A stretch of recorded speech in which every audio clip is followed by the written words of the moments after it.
Hello, all you sucker punches. It's Friday, and we're here for ForceCenter now. This is ForceCenter, show about Star Wars, pop culture, and the ultimate adventure, life itself. I'm Ken Napzok. Solo today, Joseph Scrimshaw, hard at work and doing some work on his film Dead Media. Jennifer Landa, of course, sends her regards and hopes to return to the show soon. So it's you and me. I'm not in here with you. You're locked in here with me. We are going to talk about The Mandalorian and Grogu, which is hitting theaters worldwide, nationwide next week. Of course, the premiere happened just last night in Hollywood, California. Some folks that we know or you watch or follow might have been there. They got a chance to enjoy the film and rubbing shoulders with all the fine people behind Star Wars, Lucasfilm, Disney, and more. And I've successfully avoided the early reactions. I always say emotions are spoilers, so I don't really know much. I will disclose I have seen the first 15, 20 minutes as part of one of the IMAX sneak peek night a week and a half ago. But that's not going to factor into any conversation here today. We are going to take your thoughts, your predictions, your hopes, and dare I say, your dreams for what is about to happen in The Mandalorian and Grogu. How do you do that? Well, you can become a Patreon supporter at patreon.com/ForceCenter. And once you get in there, you get a link. You can call on in. We say call because I'm old and I'm stuck in a decade long gone, the 90s. But you can video it. You can show your face here via StreamYard. If your camera ready down in the queue, I'll see that face of yours and we'll take it. If you're audio only, just disable your camera. If you're not in a position to be on video or you just don't want to, that's fine. We'll take the audio call as well. Now, what we've also been doing here is talking about some of the other things in the world. ForceCenter now is a call-in show, a talkback show, but also a little chance to catch up with the end of the week. As we look ahead to the week in Star Wars, Joseph and I are not going to do a news show next week. We're going to give our hopes and dreams and predictions and final thoughts for The Mandalorian and Grogu before we both see it in full. So look for that on Monday. Not live, going to come out pre-taped. And then we're going to also rebroadcast our first ever Mandalorian Chapter 1 review. We're going to go back in time and just, sit with what we thought then and take that to where we are now.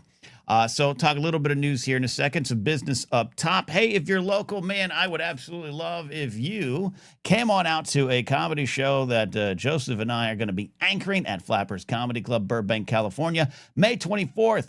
5 p.m. in the wonderful, intimate Yoo-Hoo Room. Control Alt Delight presents a night of Star Wars comedy. I've got some folks lined up like Mike Black, Jackie Cation, along with Joseph and I, Josh Snyder, who is a great Star Trek fan and very funny, but also loves Star Wars. So we'll see what he has to say. And many more might be added. Who knows? Surprises might abound. So if you're local, go to flapperscomedy.com for tickets or my website, kennapzok.com, to get some tickets. Would love to see you there. As people jump into the show, we'll get to the main crux of what we're talking about here shortly. Will McLean says, seems like a lifetime ago. Pre-pandemic, it does. It absolutely does. Absolutely does. Gaz asked, did I see the Disney Plus special presentation of Mandalorian and Grogu? No, I did not, actually. Was that on Disney Plus? I did not. I have been rewatching Mando. I'm in season 3. Just doing Mando.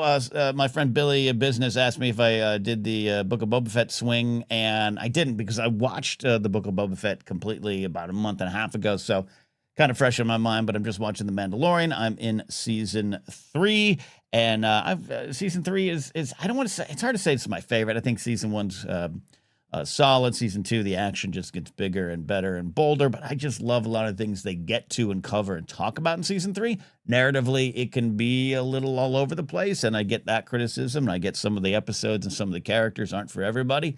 Totally respect that. I just think I have a lot more fun with season 3 than I do the other seasons, and we'll see if that fun carries into the movie. Now, as we have been doing, David McKay asks, will I be revisiting Clone Wars movie? For the rot of it all, probably. I probably should, right? That's something that I should do. I love this comment here from Town 5280. My kids were 7 and 1 the last time Star Wars was in theaters. They're 13 and 8 currently. We're excited. I love that comment because that kind of shows you what we're what we've got on our hands right now, which is Star Wars truly returning to the screen. It does seem like just yesterday, but also eons ago, that Rise of Skywalker was in theaters. Regardless of what you feel of the film, we love it here at ForceCenter. At least Joseph and I do. We'll say that. As the older you get, that's in a blink of the eye. I still think the 90s were the last decade. But if you're a young Star Wars fan, who, if you're one and have no real memory of Rise of Skywalker in the theaters, much like me seeing A New Hope at a drive-in at 1 year of age in 1977, by the time I saw Return of the Jedi in 83, my first Star Wars theater experience that I recall, it's a different world and you're transported into Star Wars. And if you're, 7 or 8 and now you're a teen or a preteen, I mean, and you still love Star Wars, this is a great experience that you're about to have. And all of the press leading up to it, there's been a strain through Jon Favreau's conversations about the film. And I think some people might have seen the clip at the premiere that he talked about going to see Star Wars A New Hope, 49, 50 years ago with his father. And his father was at the screening, and it meant a lot. I think Jon has correctly leaned into, I want this film, The Mandalorian and Grogu, to do what that film did for so many people who weren't necessarily Star Wars fans. You didn't start out as a Star Wars fan. You might have been excited. You might have seen the promotion for it at San Diego Comic-Con. You might have had a poster. You might have gotten the novel, and you were excited. But we weren't fans yet in 77 because we didn't know what really was coming our way. And then our lives change. If you're there and you got those stories of seeing the New Hope in theaters, you remember the moment the Star Destroyer flies over your head. You remember the moment the Death Star blows up and you're transported away into the galaxy and into the story, into the saga. And I think this film will do that for a lot of the folks like Town's talking about here. And that's one of the things we're here. Will it have entertainment value for the rest of us? Yeah, I think it will. Like I said, I've avoided first reactions. I only got one first reaction texted to me from the great Alex Staben. So, God bless Alex and Molly. They got to go, and I think they're flying back home to Georgia now. But that was the only reaction I allowed myself, and I won't share it here. So, Laserbolt, who was there, Laserbolt's, he's slightly older than me. He saw New Hope in theaters, then called Star Wars, and it changed his life. So, a couple things I want to talk about. First of all, I want to introduce our character of the day. That's what we're doing now here on ForceCenter now. So if you call into the show, even if you're calling in to talk about the Mandalorian, Grogu, and your hopes and predictions, you've got to say something nice, keyword nice, about our character of the day. Last week it was Spybot. We all paid tribute to the evil droid that we all apparently fell in love with. Today, in honor of what's coming with the Mandalorian and Grogu and the Anzellans in that film, we are going back to Rise of Skywalker, and our character of the day is the legendary Babu Frick. So when you call in, before you get to what you're saying, you got to say something nice about Babu Frick. And in chat, you can drop your comments now or your comments later about what you love about Babu Frick. Even if you don't, I'm going to make you say something nice. Hey, says David. All right, a little bit of Star Wars news. We're not going to get a chance to cover it next week, maybe not in detail. If we talk about it, get Joseph's take on it.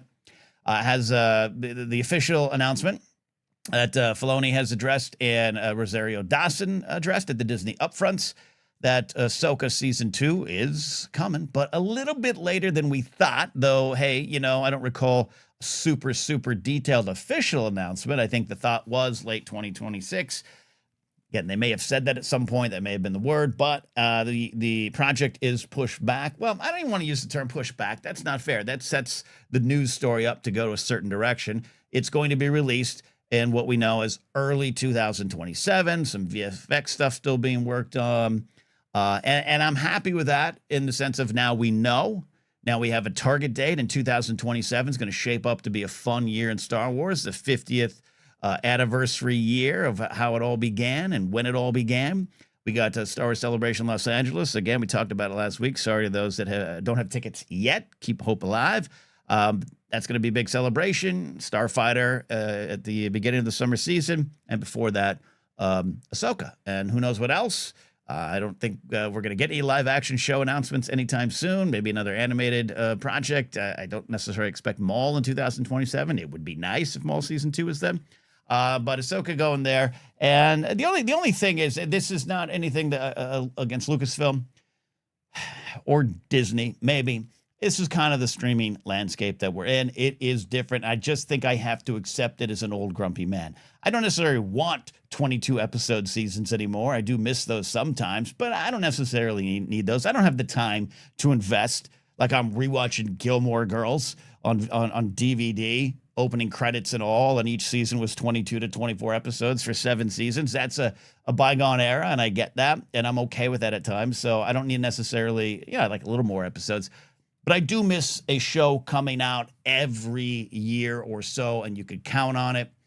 I don't necessarily know all the reasons, despite living in this town that is currently affected by production shutdowns and the lack of productions. There's empty studio lots and empty sound stages just sitting all around this town. That affects everyone, not just the actors and the writers and the directors and the producers, but the people who work on the makeup, the people that work on the hair, the people that build the sets, the people that sell coffee, the people that have restaurants and diners around the studios, the people that have dry cleaning around the studios, the people that own prop shops around the studios. This entire town, and I say town, even though it's this big metropolitan area, has been affected by the lack of production. And I think that shows in some of the streaming schedules there. And I'm not blaming. I think it's just kind of what it is. So not disappointed that Ahsoka season 2 has been announced for 2027. I just miss the days where you could count on a show coming out year after year. I do think you lose momentum. And I think when you write it down on paper and you say Ahsoka came out in 2023 and now it's 2027, that's 4 years, and that's just something that I wish we could fix. It's not a Lucasfilm problem. It's not necessarily just Disney's, just the state of it. That's the only disappointing kind of side to the news that I have. That's a long time. Season 3 of House of the Dragon drops next month, and I got to be honest, I almost kind of forgot that, and I run a Game of Thrones channel. I love that A Night of the Seven Kingdoms has already said, yeah, we're filming and we're coming out next year. You're going to get that second season. Only 6 episodes in the first season. And I think that'll be about the same in season 2. But that just kind of felt good that you can invest and that another season's coming. We also know what the state of the business. One and dones are more prevalent. Things get to season 3.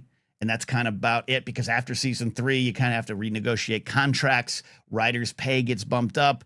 I've talked about this before, but that's why season 4s of show are often like Ahsoka, Miami Beach. That counts as a brand new show, and you can keep the pay back to the first 2 or 3 seasons. You don't have to bump up the pay for the people who make or appear on your show. That's all kind of stuff that is in the business.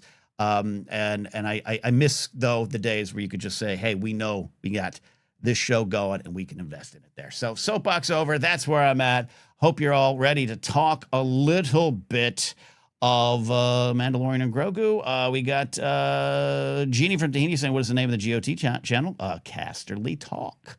It's been cold for the last couple weeks as my schedule is not allowed, but check it out. A lot of folks over there. Alden Diaz. We have in the past had Lon Harris, Andres Cabrera, Rachel Cushing, a lot of other folks appearing on the channel. So you can check our, I wouldn't say breakdowns or deep dives. We just chatted about Night of the Seven Kingdoms all tonight, and we absolutely love that series. So check it out there. Casterly Talk is the name of the show. We got this one from C. Sandberg. Can't stick around. Have a Little League game to get to. Awesome. Wanted to ask, do we think there's any chance there'll be a Starfighter teaser in front of the Mando and Grogu? To my knowledge, no. I wouldn't expect that. It's possible, though. I'm not saying it wouldn't be a great idea if they did. We'll all find out soon enough. So, all right. On that note, let's get to the phones. If you have a thought, a prediction, a hope for the Mandalorian and Grogu, then I want you to call into the show. Become a Patreon supporter at patreon.com/ForceCenter and get on in here. Our first call of the day, comes from the East Coast of these United States of America. He's one of my favorites. He's here now. It's PLD. How are you calling from outside Jabba's palace? I'm doing okay. How about yourself? I'm sipping a rum and coke on a Friday afternoon talking Star Wars with you, my friend. I'm good. I'm glad. I hope I'm coming across okay. My house got damaged, so I'm on Wi-Fi, and it's all sorts of weird. That's why I have the background and everything else, but it looks good. It looks good, man. You look good. And in a second, I think we should just do a Holy Snokes reunion show, so stand by for that. But I do want to hear your thoughts, man. How are you feeling going into this film? Excited, hopes, predictions, where are you at? I would say it's fun. I'm not going to tell. I did watch a couple of reactions and things. I think the funniest part of it for me is that the bad reactions and the good reactions all say the same thing. So it all basically depends on where you're coming from. From it. Man, that's something that is very true. And I think sometimes that can become contentious or a part of a start of an argument between two people. But I think sometimes when you pull back, that's just kind of how we see it, and that's how we believe it, and that's going to be okay. I know folks who, have some thoughts on Last Jedi, and I hear their thoughts, and I go, you are saying exactly the reasons that I love it, which means never shall we cross paths or shake hands and meet in the middle, but also I get what you're saying, and that's what I'm saying too, and I think just sometimes that's it. Same with Rise of Skywalker, and I could kind of get the feeling with that, not going too deep into the reactions. But what are you taking into this film then, PLD? What I'm looking at is what I've always looked into it. The way this whole film developed, it always kind of felt like it was we're getting Star Wars back in the theaters. This is not meant to be a big, moving the story forward eons and eons. This is going to be a fun adventure. Get these characters on the big screen. Let your kids come see it. Big summertime blockbuster fun. I'm expecting a lot of action, a lot of sentimental moments with Din and Grogu. Maybe some fun character moments. I get to see Embo from the trailer. I'm always hoping for little Hondo Onaka. Who knows if that's going to happen, but you never know. I just want a fun time with the big IMAX screen. That's all I really want, and I think I'm going to get it. Yeah, a fun time. And I think that's a risk. I think it's a risk for Lucasfilm to say, hey, we want you to have some fun. And I say that simply because I get it. A Star Wars film, we're also used to it carrying so much emotional weight. Now, I think that emotional weight can be there for you, like David pointed out in chat. What's in there? Only what you take with you. And that's something Joseph and I have said going into Last Jedi and other films as well. But even I have to admit, when I go into a theater to see Star Wars, historically, I want it to just completely jump off the screen, grab me by the lapels, and shake me and say, your life has been changed. And I don't know if that's fair for every project. I don't think it was fair for Solo. I find there's a lot of things in that film. It's my favorite of the sequel era to watch over and over again. There's things in there for me that did shake me by the lapels when I looked for it and I found it. But it was also a fun adventure. And sometimes that's not enough for people. And I understand it, PLD. What makes you want to just crave this adventure like a bad Jedi? Like a bad Jedi. I think for me, it seems like that we have a lot of irons in the fire, so to speak, and everything else. And I'm just looking for a time where I can just kind of go back, get back into that big screen moment. And while we're used to having the sequels, or the episodic, the big stories, I liken this to a solo adventure. I love Solo. Like you, I found it to be more than on the surface level, you love it, but then you go back, you find more and more, and you expand out more and more as Star Wars has always done. You get these characters introduced. Like now we're getting Dryden Voss appearing in Maul, for example, things like that. You got these. It affects the tendrils kind of can spread out as we give it time. Right, initially it might not be as big of a lore impact as you're thinking, but then down the line, all of a sudden, it does connect in, and then more and more connects in, and that's what I'm looking forward to see that first big blast, get those characters on the screen, and then eventually learn more about this. I hope to see a little more from Din and Grogu, strengthening that relationship, see where that's going now that they're working for the New Republic. That's in itself a new step forward, and let's see where we're going to go with that. I love that. And Nick Tears has a comment here. If fun is a risk, we're in trouble. And actually, I kind of agree with that statement because I do worry about what you're talking about, PLD. And again, I haven't seen all the reactions. I don't know who's seen it. I don't know who spends more time on Newsmax talking about aliens as opposed to Star Wars nowadays. I don't know. I kind of don't care. But I do worry that those, like you talked about, who are showing up for a fight a little bit, showing up for something else, which is fair to ask for something else, are going to turn that risk into something that does not have reward. But I think my hope to you and Nick and those in the comments, I think my hope is that this will speak to the general public and that the power of Grogu is real. There's so many people in my own life, and I don't know if you experience this, PLD. There's so many people in my own life who know me as the Star Wars guy in their circle who don't really love Star Wars, but they're sharing Grogu memes. They're sharing Grogu pictures. They've bought the merch in the past. They're all in on this guy. He's perhaps the biggest star in Star Wars, and I think that's something that I hope will carry the day. I will say where I work, I am the Star Wars guy. People always come talk to me about Star Wars. They look at my viewpoint and go, what's this going on? PLD, let's be honest. They look at your mustache and they realize you probably were an X-Wing pilot in 77.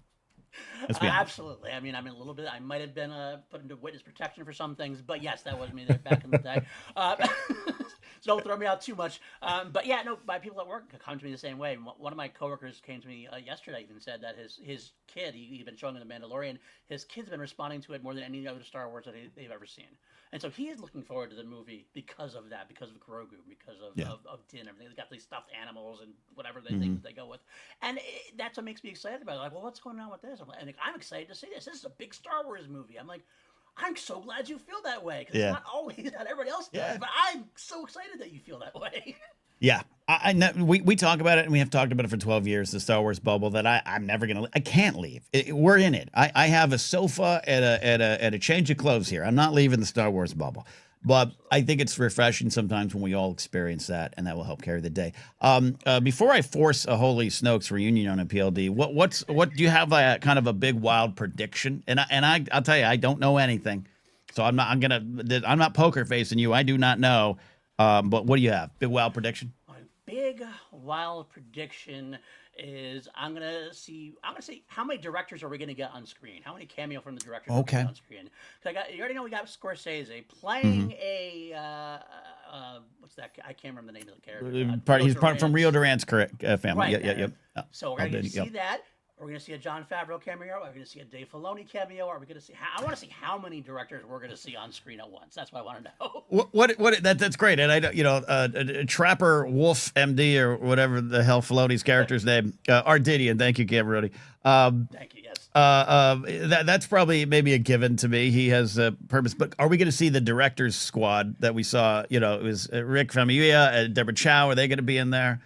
Throw in someone else. Yes, that's what I'm hoping for. Okay, fair question. All right, let's bring in this scoundrel from the UK, this Guy Fawkes of Star Wars discussion. Here he is, your co-host for years on Holy Snokes, Matty Gunner, one of our favorites around here, the disciple of Maul. How you doing, Matty? I'm doing good, gents. How we doing? PLD, been a minute since you and I have been on it. We finally got what we want. We've finally taken over ForceCenter. You and me. We finally It's the takeover. It's the takeover. There you go. Dr. Professor says, director bingo. We should make one of those. We should make a list. Maddie, I know you're so good at kind of tuning out promotion, trailers, even reactions, and you go in pretty clear. Where are you going into this film? I haven't watched any of the TV spots. I think TV spots are the worst kind of promotion. I think they give away so much to just reel in the casuals. It's kind of like, sure, what's the point in even going to watch the film, or what's the point in even watching the show if you're just going to give me the whole thing in TV spots or on TikTok ads or whatever? I feel you. Yeah, I'm looking forward to this. Like, I'm ready to have fun. One thing I hate, and I'm going to go for a little diatribe. One thing. Oh, he only has one thing. I hate many things. The one thing that I really hate is when I hear people talk about like movies or TV shows, and I hear them go, "It's fine. It was fun." Like, that's a bad thing. Like, something being fun is bad. Like, I thought that was the whole point. I know what you mean, and again, I always stress, I don't need everyone to love every movie. I don't need every Star Wars fan, every ForceCenter friend to love every movie. But I know what you're saying. It is this unexpressed kind of level or standard or desire folks have for films or expectations that when it's just like a fun ride, they feel cheated. And I think that's fair to have that, but I know what you mean. It's frustrating. It's their opinion that I'm not here to take away from. I'm not here to shove cotton candy down your throat and be like, have empty calories. That's not something I want to do, but it's always that kind of reaction is frustrating to me. It's more when they make it a bad thing. Like if you they just say, I was hoping for more, but it was good, but then they make it out to be like, oh my God, it wasn't Avengers Endgame level, or it wasn't like something big like that. Like it wasn't Casablanca. It wasn't Gone with the Wind. It wasn't an instant classic. Biggest thing in the world, or the biggest thing in the universe it's ever been. And like, it's like, well, not every movie can be that way. I love that point, PLD, and I think you just touched upon it. I struggled to find the words for it. Maybe it's because I'm drinking on Friday afternoon, but it is when things like that are used against it. The idea that it's fun, the idea that it's an adventure film, the idea that it just has deep themes but slides around on the surface so you can have a fun 2 hours, and that is looked down upon, right? And we see that a lot, and also we see it a lot in the post Andor world. And Andor, goddamn, it is a show that is just perfection, and I love it, and I love it even more than I probably even did in season 1. But we all run into that. And we all have seen pundits in the Star Wars world that took that turn post Andor to just look down on everything else. And it's fine if Andor is the type of Star Wars you react to more. I get it. I think Maul scratches that itch, and I hope there's more of that. I really do. I've changed my tune on Star Wars. Needs to always be a young-leaning Saturday morning serial adventure. I think I had that thought more until I realized, well, we've all grown up with Star Wars, so maybe you can react differently and I'm okay with that in a way I wasn't when I was a little grumpy about it. But when it's tossed against it, like, how dare you? It was fun. Can you believe it? I felt like a kid again. I'm an adult. That's where I get really frustrated and want to start fights in bars like Maddie does. I don't start them. They come to me. I don't go looking for trouble, find me. Anyway, I noticed you didn't ask POD to say one good thing about Babu Frick. Okay. It's because I want it on the record. POD has nothing good to say about Babu Frick. Okay. I pressed him on this before. Here we go. First, Nick has a comment. Fans who only like Andor are going to be very mean about this movie, and I'm prepared to tune them out. I'm going to be with you there on that. All right, so here we go. All right, I was waiting for you to both get on here. This is a bonus edition of Holy Stokes, a podcast on the PLD network. There's Babu Frick. So, PLD, say something nice about Babu Frick. I will say I'm not sure what Maddie is talking about. I love Babu. Look at that hair. Like, that is the best hair of any Star Wars character I've ever seen. I want that hair, like, both the beard aspect of it. If I could have that hair, I think I would retire a happy man. I'd sit down with a beer and just let that. I'd look at myself in the mirror watching that hair. That's how much hair I have, and that's what I look like when I wake up. So I'm there for that. That seemed pretty fair, Maddie. It seemed pretty. Why did you think PLD hates Babu Frick? Because PLD had this long-standing bit going for a long time that caused me a lot of grief on the internet, that I hated Lord of the Rings. Okay. And that I got so much grief for PLD telling people on another show that we were on that I hated the Lord of the Rings trilogy, that I feel like this was my opportunity to get back. But did you hate the Lord of the Rings trilogy? No. Okay. All right, Maddie, say something nice about Babu Frick.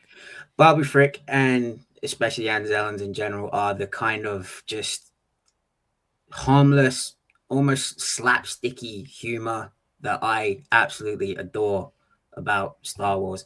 I think I may have said this before, but my favorite part about the film Men in Black is the worm guys, just because they are so like cheeky and hilarious.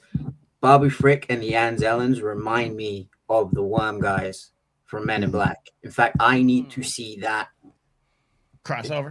I need to see that crossover come soon. I love the first two Men in Blacks. I have no negative or positive opinion. I just have a present on the other version of the other stories of the film. But I really love the first one. I absolutely am on board with that idea. Yeah, for me, I guess I should say something nice about Babu Frick. It is just a character that is truly, I think, in line with not just the original trilogy, but it's in line with Return of the Jedi. And that's truly the film that made me fall in love with Star Wars, because it was the first experience I really remembered and could clearly understand. I did see New Hope at 1, but also by like 1980, I thought Battlestar Galactica and Buck Rogers were also Star Wars. Like, I thought it was all the same. And at 83, I see what it is. And Jabba's Palace and Salacious B. Crumb and all those kind of things, even the Ewoks, yes. I think Babu Frick connects with that kind of energy.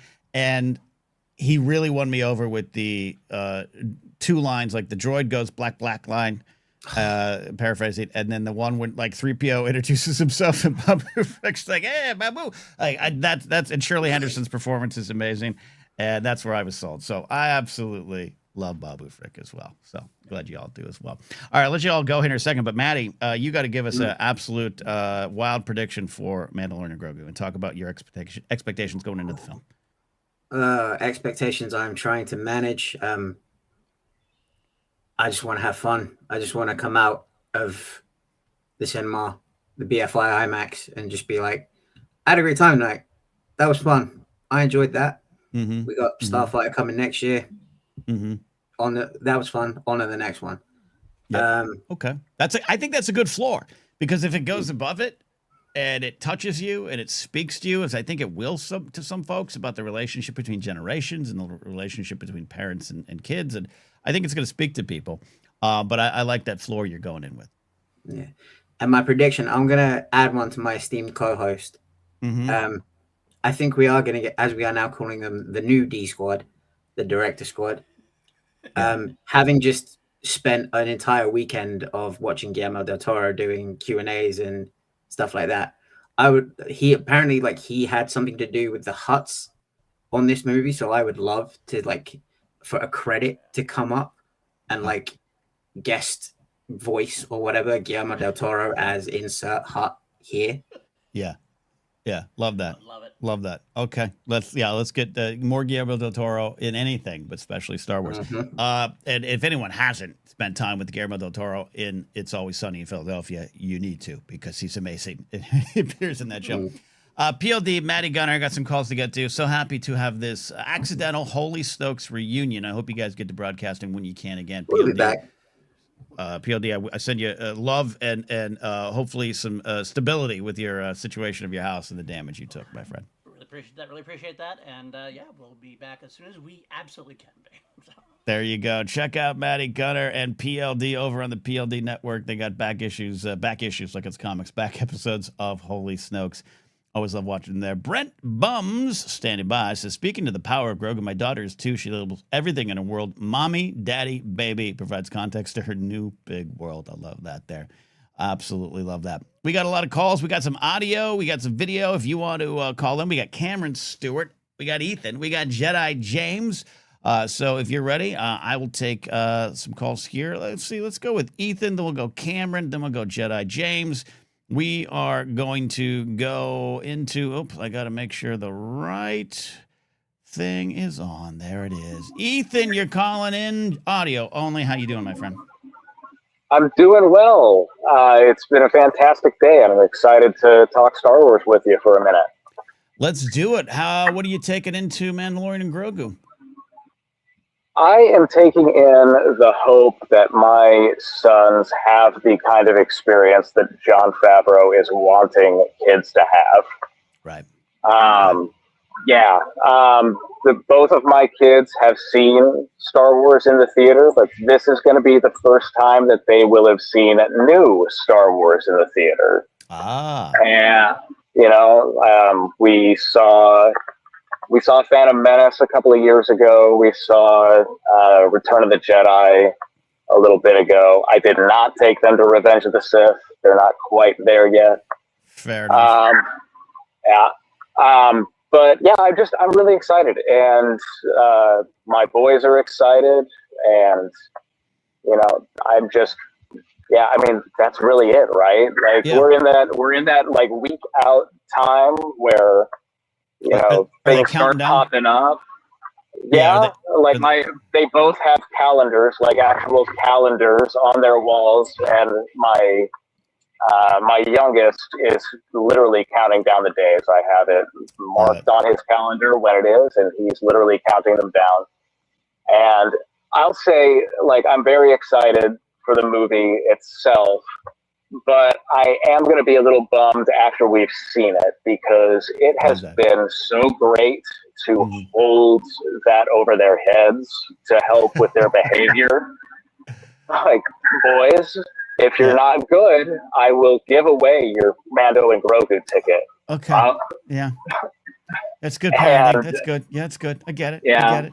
I had to, the other day, my youngest threw a little bit of a fit at school and had, we got calls home and all sorts of stuff. And I was like, okay, buddy, I told you I'd take it, but you've got to earn it back.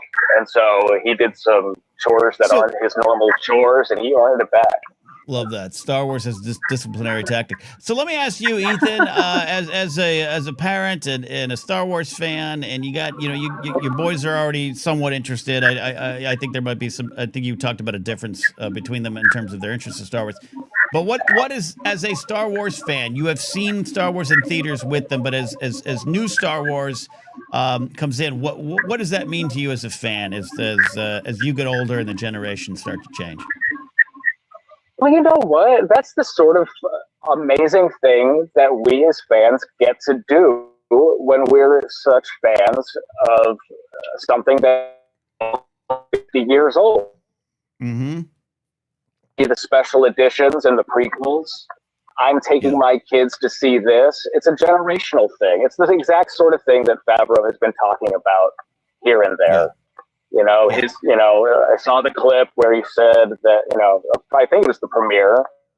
Yeah. Where I took him to see Star Wars, and now I'm sitting here he's going to be sitting next to me while we watch this one. And that's just a really magical thing. And it means a lot. It's a great thing. Love that. Well, a couple of things from you before I let you go here. First, I haven't forced you yet to say something nice about Babu Frick. So say something nice about Babu Frick. Okay.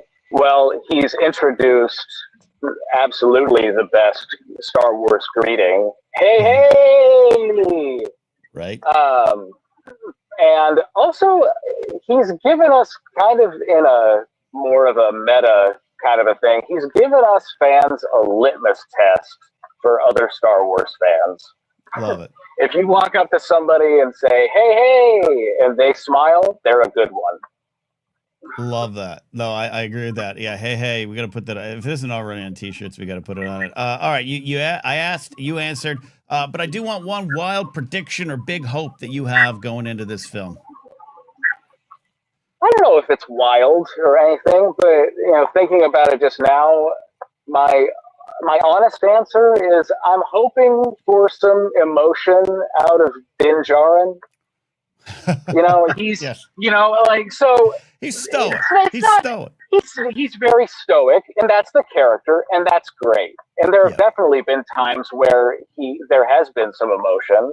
I'm thinking of when he went to try and visit Grogu when he was still with Luke, and Ahsoka tells him that probably isn't a good idea. But you hear, Pedro's voice, crack when he says, "But he's right there." Yeah. It's not like it doesn't exist, but I'd like to see a little bit more, and I feel the fact that we are going to see Pedro's face and everything that will help. I'm sure. Yeah. So nothing wild, but that's something I'm hoping for. Just as Din Djarin emotion. Din Djarin emotion. I love that. Ethan, thanks as always for calling, and thanks for sharing the personal reflections on taking your kids to this movie. That means a lot here. Yep, and I'll definitely call in after the movie has come out and everything, and report on how they liked it. Thank you, my friend. Thank you. It's Vetnik1138, but also we know him as Ethan. Appreciate y'all calling in. Don't forget, if you call in, you got to say something nice about Babu Frick. Babu Frick is our character of the day, something we're doing here now on ForceCenter now. So I also we had a two-part. So, all right, so Brent said this. Speaking of the power of Grogu, my daughter is 2. She labels everything in her world mommy, daddy, baby, provides context to her new big world. When Mando is on the TV, she understands, even as a 2-year-old, the relationship between Din and Grogu. It's universal. It's no wonder Grogu's a juggernaut in pop culture. He isn't going away soon. There you go. Full comment from Brent, and I absolutely love that. Let's take an audio call from Cameron. Cam, if you're ready, let's bring you onto the show. Hey, buddy, how are you doing? Hey. I'm good. How are you? Hey, indeed. All right, I'm going to start you out strong. What is your what are your thoughts on Babu Frick? Say something. You gotta pick harder characters for this. I mean, Spybot, Babu Frick, they're just so lovable. We're slow taking off this segment. We're getting it up there. We'll get some tough characters soon. Awesome. Well, I think aside from Babu Frick, like you said, just delivering some amazing comedy beats at sometimes poorly timed moments, which made them funnier. Yes. I think it's just one of those things that no matter what you feel about the origin of the character or why he was there, maybe it's just cute to sell toys. I don't care. I love him. But now they've just made Anzellans part of all of the story, just like everything else. It's in the High Republic. It's in the shows. It's just there's all this lore around them, and they're shipbuilders, they're engineers, they have tiny starships. Like it's just Yep. great to see it become an ingrained part of Star Wars. And yeah, I just love when something like that feels like you can jump in anywhere, and you're like, you know what, Anzellans have always been here. I love that. No, I agree with you on that. And yeah, they're there. And what is new becomes not just old, but common and part of the story. And that's what I love when Star Wars characters and the species and ships or whatever it might be can kind of ingrain itself into the other parts of Star Wars. All right, Mandalorian Grogu. When you seeing it, how you seeing it, and what do you want from this film?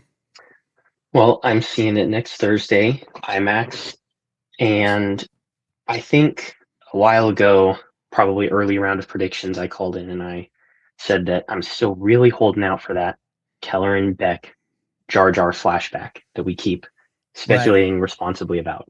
Mm-hmm. And that's still my answer, I would say, is like my big way out there thing. But what I really just want at this point, like everyone else is saying, I just want to have fun. I want to go sit down. I want to have a good time.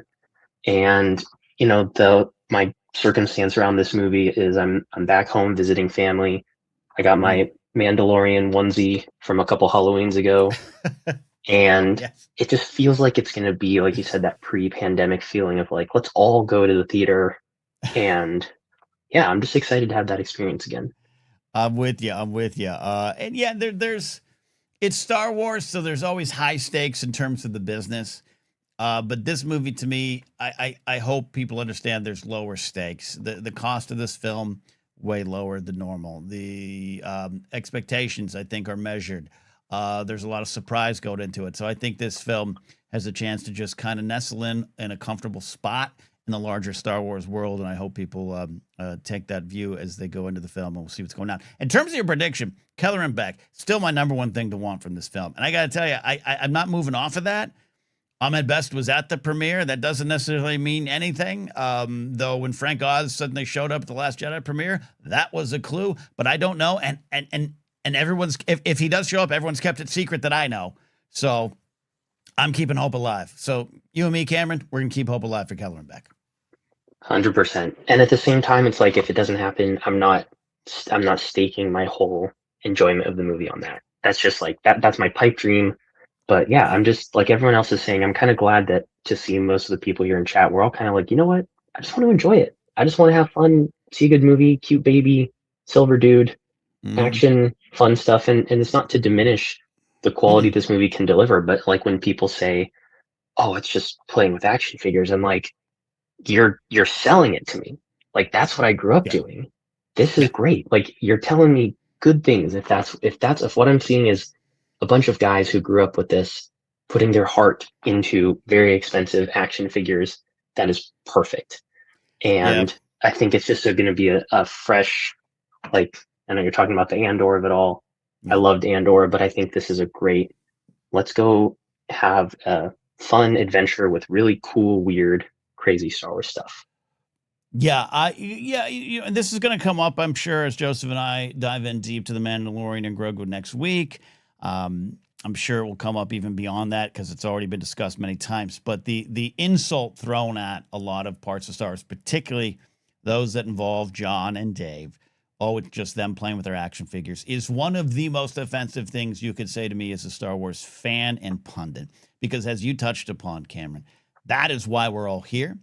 In many ways, that is the imagination we all got to take to the playgrounds, take to our backyards, take to our bedrooms. That is why Star Wars toys exploded like they did. It was a chance to take the story off the screen and put it in your hands and tell your own stories.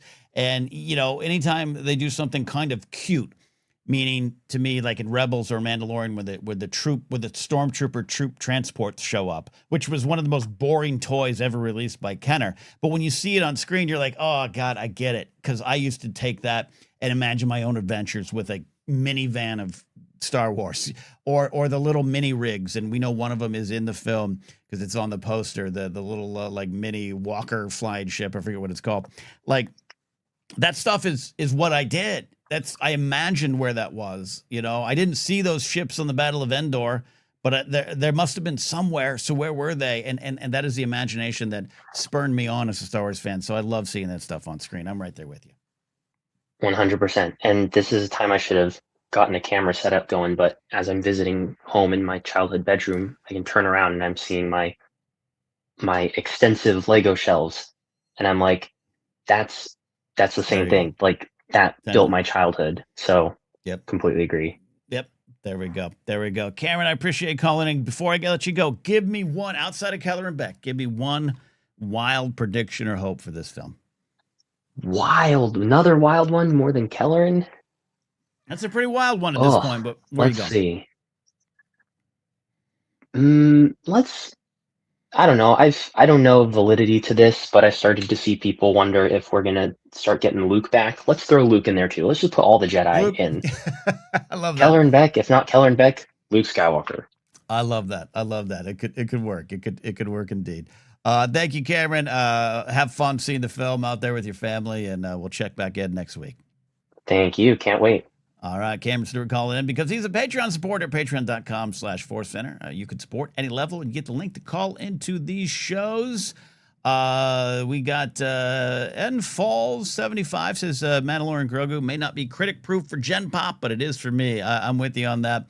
It doesn't mean I'm not going to be critical about the film. I do think some Star Wars stories have issues here and there. I think the idea that me or Joseph or ForceCenter as a brand are just positive, which I hear a lot thrown at us in 12 years of doing this. Quite frankly, that's bullshit. We are critical about the things. You all know I have some problems with certain shows and series, but it's Star Wars is beyond that for me. I am bored by those kind of critical conversations. I want to hear about how Star Wars affects you. I want to hear about how Star Wars makes you feel. That's what's interesting to me. That is where the conversation is for me as a Star Wars fan, and that's what we'll continue to do here at ForceCenter. We'll throw a critical eye at it, too. I'm sure I'll have thoughts on it. I'm sure I'll have things that I didn't like, things I loved. That's normal. That's it. But that's just part of the conversation. How did you feel when you walked on out? That's why we're here at Star Wars. That's why we're Star Wars fans here. So Ethan follows up here. Then we get a call from Jedi James coming in next. Says, forgot to ask you if you will be attempting to make the food truck sandwich at home. I think I might. Hoping you've seen the video. This question makes sense. Yes, I did see the video.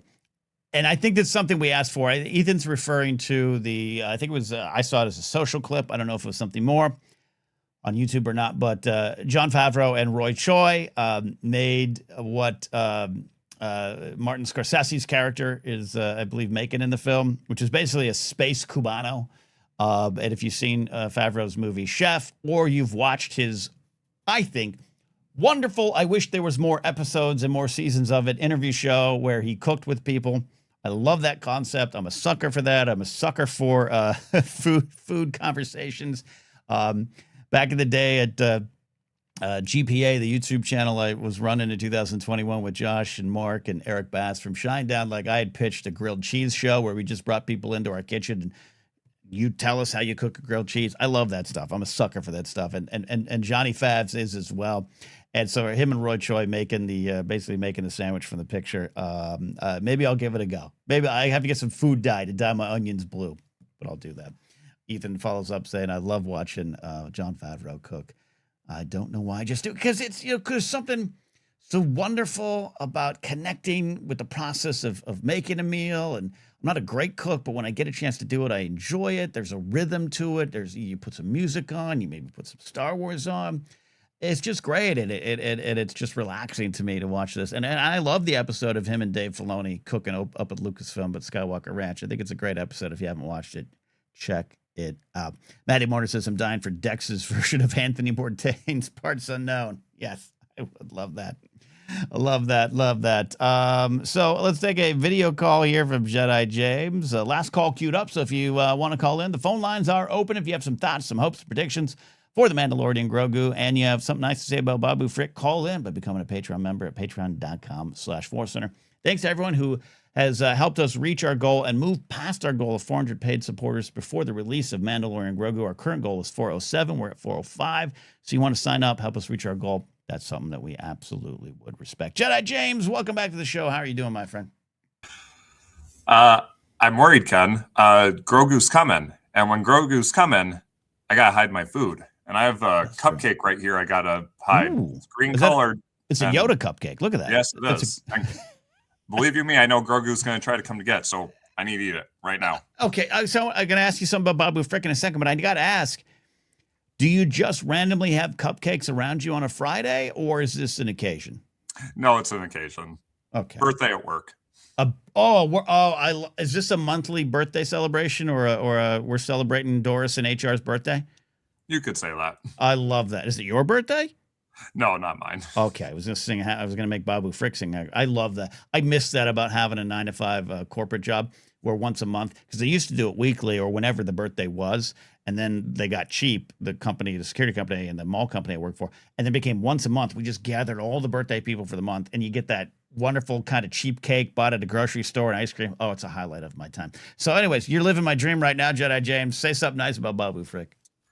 Oh, what can't I say about Babu Frick? I will say I've said before the Rise of Skywalker wasn't my favorite when I first saw it. I had to kind of grow into the film, and I have now. I'm very happy to say it. That's fair. Babu was a winner, I think, right off the gate, just because to me he was another representation of size matters not. And here he has this funny little hey, as everyone's talking about, but he's working on a droid. He's being polite to C-3PO. He is flying in a Y-Wing, your favorite, with Zori Bliss taking down a big super weapon Star Destroyer. Yep. And I just love how the Anzellans themselves are just a representation of size matters not. I love whenever I see that and anything echoes Yoda's words. So to me, Babu does that, as do all Anzellans. I love that. Well said. You get a ForceCenter well said indeed, Jedi James, about Anzellans and Babu Frick there. All right, what are you taking into this film? What are your expectations, hopes, and you're going to get to a wild prediction at the end here, but where are you at? I just feel like Joseph said it great. The trailers have sold what this film is. It is going to be a fun film, which is not bad. It is going to be a joyride, which is needed right now. And it is not going to be a high-stakes, galaxy-shattering movie. It's just going to be about this father and son that we fell in love with. And that is what I want, like everyone else is saying. I just want a good adventure with them. And I want to see what the culmination will be of what Din said in the trailers. The kid will live beyond me. So I don't believe Din's going to die in this film. I don't believe that for a second. So what is going to be the end point of that journey? Obviously, we're not going to see that separation yet. But what end point are they going to come to address that? To address that, one day I won't be here for you, Grogu, but that's okay. And we have each other right now, and we have the moments here and now. I just can't wait to see what that's going to be. And I'm excited for Grogu's personal journey when we all theorize they're likely going to split up at some point. I can't wait to see that, and him with snake lizard swamp master. You scared? You should be. Yeah, no, I'm with you. Yeah, I think that might make this film, like I said, really meaningful for those who have kids or parents, or I don't know, our kids, including us, who have deal with some of these big things. No, well said indeed, Jedi James, as always. You got any wild predictions, hopes, things you want to get to in this film? It's already been said, but I got to say it again. The Kelleran Beck delivers Grogu to Jar Jar. I'm tempering myself here, Ken. Same. But I am too. I so want it because I was a Jar Jar lover from day one. I grew up with The Phantom Menace. I mean, it was released when I was born, so how couldn't I grow up with it? But Jar Jar, I always loved. And when I learned I wasn't allowed to love him, I'm like, what? Nobody loves him? Huh? And I still, maybe one or two I get, okay, but I still love Jar Jar, and I will always love him. And I just cannot tell you what I will scream if I could see him on screen again. And again, there's the why too. And what's the why? This friend of the Jedi who we now know has a connection to Kelleran Beck, and would be one of the last couple who would for sure take a young Jedi to a safe space, the one who's connected to kids and believes in them, and always represented the joy of kids, and keeping that safe for Grogu in the time being, which we know isn't going to be the case for all of his trauma. Right. But why not? Why not? And I just personally I'll try not to scream in the theater, but I'll probably scream. Yeah. Oh yeah. I will be leading the standing ovation if Jar Jar Binks or Kelleran Beck shows on up in this story. What did they say? No, well said indeed, as always. So that's a wild one there. But what let's gear shift down. What do you think is something that you might actually I don't know, see in this film beyond Jar Jar? I'm just gonna say this, the first thing that comes to my head. Rada the Hutt. I don't know how long our little Punky Muffin's gonna stick around. Right. But he's gonna somehow help Din and Grogu in the final act, and he's gonna jet troop out of Din's new Razor Crest, holding up his axis, going, "Fear the Punky Muffin!" I love it. There we go. We need that now. And Jeremy Allen White in the role he was born to play. Jedi James, as always, I thank you so much for sharing your thoughts, sharing your love of Star Wars. Then, and when you see the film next week, when you get tickets. I am seeing it next week, and I'm very happy to say my aunt is coming to see it with me and my mom and my dad. And that's special to me because my aunt's house and with my aunt is the first situation I ever saw Star Wars when I was 3 or 4 years old. So, and she and I just love Star Wars together. We always talk about it together. So it's a special connection. I mean, my mom and dad love it too, but I just always credit my aunt with being the one to bring me into this galaxy far, far away. Absolutely love that. We'll hear from you, I'm sure, when we take calls next week about the movie. Well, it'll be tough next Friday. We'll have to figure it out because we don't want to be spoiler heavy. We'll figure it out. Stay with us, everybody, on that. Jedi James, thank you as always, my friend. Thank you, Ken. All right, I think that's about it. No other calls lined on up. Nick made me laugh with this comment. Nick Tier saying, not to get political, but I'm pro fun. And you know what? It's true. There's some politics into that, which is weird. It's just weird that we're in that spot. But yes, I am pro fun as well. Mostly Wizard said, long live the sabered hand. Brett Bum standing by his prediction. Cranky old snake man feeds Grogu root leaf stew and actually has a heart of gold. Yeah, I agree with that as well there. So we're about on out of here. You guys we're excited here at ForceCenter for this film. And I know you guys, generally speaking, are. Some might not be, but that's fine. And I hope the movie can win you over. But even if it doesn't, we're happy you're here celebrating Star Wars with us.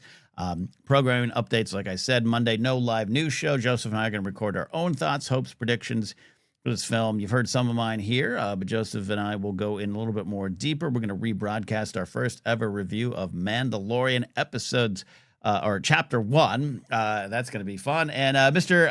LD Speeds with a very generous super chat says, my crazy prediction for this movie is that when Din takes his helmet off, he and Grogu have a moment to share a meal together. BK promotional tie-in. Absolutely. I missed it last night. I think Scotty and Jerry over at Bombad Cast, they ate the Burger King food last night. I heard the meal's like $31, and I ain't rolling in cash deep enough right now to go get a $31 Burger King meal, but maybe I will. All right, so there you go. Maddie Morner also says prediction: the Anzellans get their own Ocean's 11-esque high swooping off the back of their success of Mandalorian and Grogu. They stole the red carpet from what I saw over there. I was in Hollywood Wednesday night, and I walked past the Anzellan ship and was excited to see it there. All right, that's about it. We're over again. I will say if you're local in Los Angeles, in the SoCal area, you can get to Burbank, California, May 24th, 5 p.m. It is a night of Star Wars comedy at Flappers Comedy Club in the wonderful Yoo-Hoo Room. Me and Joseph Scrimshaw are anchoring a show featuring former ForceCenter guest and future ForceCenter guest Mike Black, Jackie Cation, one of the best comics working today, Josh Snyder, hilarious, funny Star Trek fan with a love of Star Wars, but we'll see where that lands, and many more maybe to be there as well. So come on by, get tickets at flapperscomedy.com or my website, kennapzok.com. Appreciate you all hanging out with me here today. Don't forget to support us on Patreon if you want at patreon.com/ForceCenter. We're 2 paid supporters away from meeting our goal of 407 paid supporters before Mandalorian Grogu hits the theater. That's it for now. We'll see you. That's the wrong music. That's the right music. That rum might have been poured a little heavy. I'm out of here. See you next time here on ForceCenter.